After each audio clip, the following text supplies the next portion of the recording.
Ogden Avalanche update. Ready? Go. Go. Okay, storm is midday right now because it's tomorrow. Okay. Correct? Right. Use Wednesday, yeah. Wednesday. Yeah. Yeah. Yeah. This comes out at noon? Yeah, ish. Okay. Whenever you wake up? Yeah. Whenever you get up and going? Yeah. It's a rough life, but someone's got to edit. That's just, yeah. Oh, that's hard to like think in the future. Okay, I'm forecasting in the future, which is called Wishcast land, so I don't spend a lot of time there.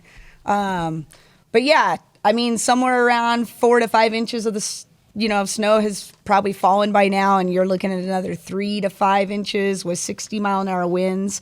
I think the biggest thing when I'm speaking for Ogden Avalanche is avalanches, right? So in the travels with that weak snowpack that we have underneath, the danger is going to rise pretty rapidly. I would say we're going to go from a moderate to a high for sure. I'm not going to go over what that means, but it's a 2-level step and it's exponential. So it's something to be cautious of for sure. So travel in and or under avalanche terrain is a pretty big deal right now. You're looking at we have what's called a persistent slab problem right now, and that's our biggest issue. And that's those deep, weak layers. And I like to call them kind of sleeping giants. They take like these perfect storms for them to go off. And currently we're stepping into the phase in the depth of avalanches that they're nearly unsurvivable if you trigger one. And so yeah, anything, they can be triggered from a long ways away. We call that like remote triggering. So you may be in a flat, mellow area, but if you're underneath any avalanche terrain and collapse those layers, you're at risk of something coming down on top of you. I don't know if it's going to be enough water weight with just the storm, but I would say, like I said earlier, that the major factor is those winds. And those winds have the potential, 2 to 3 inches of snow can create like a 2-foot slab with extended winds. And so when you're starting to talk, when you're creeping into the end of the day with potentially 10 inches of snow, and then Thursday morning will be the same thing, these things will still be alive and well and present. You're talking potentially 3 to 4 foot slabs over the top of weak layers and just, waiting for someone to come across or underneath. And like I said, they'll be nearly unsurvivable. Okay, that sounds lovely. What about moving into a Christmas, because we have family in town and we all want to go outside and go like skiing and snowshoeing and get in the backcountry, do whatever.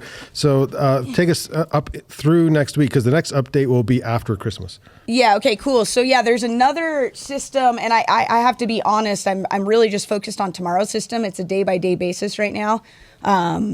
But there is another system that looks like to come into Christmas Eve. So that would be Saturday night, I believe.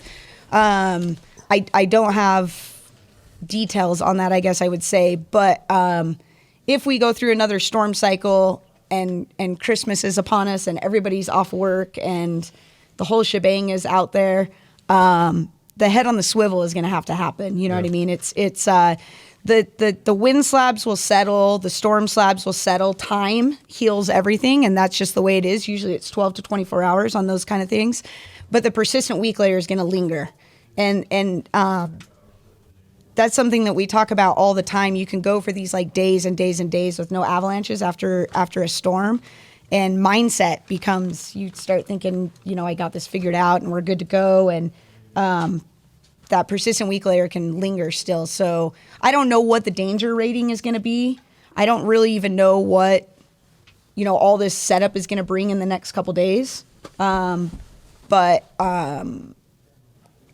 strong caution should be used. Yeah. You know what I mean? And just I don't think you even used your note. You didn't even look at your notes. I got all off the top of your head. I know, but so I thought this was just like she's a pro. Video. Yeah. And so, well, I also look at this thing like 35 times a day. So the weather model's like a sickly amount of times, addictive. Nichole, thank you. That's helpful. So I appreciate that. I would just avoid avalanche terrain, especially during the holidays. There's gonna be a lot of people out there that you don't know what's going on. You don't know what they're doing. You don't know, Yeah. And just recognizing that it's just not the time and the place right now. Yeah. Hopefully it will become in the spring. JP, you know where it's safe?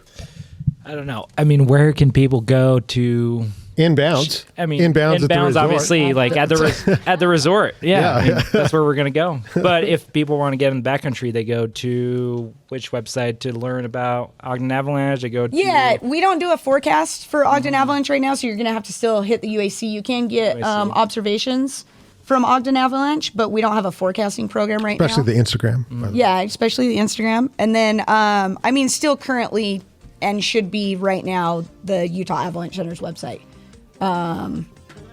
Yeah, or and it's you know. UtahAvalanche.org. org. Yeah, Yep. UtahAvalanche.org. Yep. Yeah. Yep. And inbounds, Nichole and Michelle are doing it. Yeah. And it's safe and it's great. And everyone should just be in a resort during this time when we're uncertain.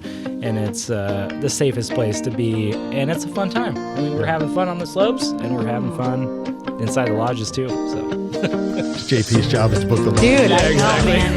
It's-